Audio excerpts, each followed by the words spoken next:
അസ്സലാമു അലൈക്കും വറഹ്മത്തുള്ളാഹി വബറകാതുഹു.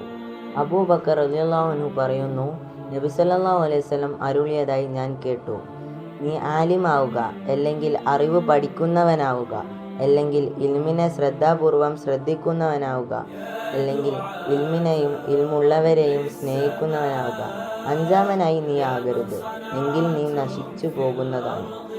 അഞ്ചാമത്തത് ഇൽമിനെയും ഇൽമുള്ളവരെയും നീ വെറുക്കലാണ്.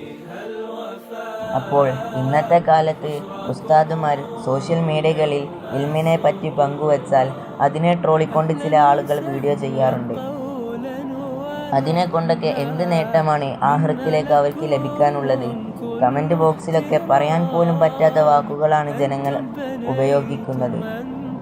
നബി സല്ലല്ലാഹു അലൈഹി വസല്ലമയുടെ മറ്റൊരു ഹദീസിൽ നമുക്ക് കാണാം, ആരെങ്കിലും ഒരു ആലിമിനെ പറ്റി കുറ്റം പറയുകയോ മോശത്തരം പറയുകയോ ചെയ്താൽ അവൻക്ക് നേരെ ഞാൻ യുദ്ധം പ്രഖ്യാപിച്ചിരിക്കുന്നു.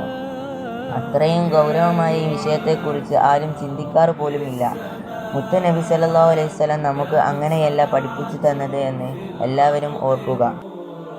അള്ളാഹു എന്നെയും നിങ്ങളെയും അമ്പിയാക്കളുടെയും മഹാന്മാരുടെയും ഗുരുത്വവും പൊരുത്തവുമുള്ള മുഅ്മിനീങ്ങളാക്കട്ടെ. ആമീൻ. അസ്സലാമു അലൈക്കും വറഹ്മത്തുള്ളാഹി വബറകാതുഹു.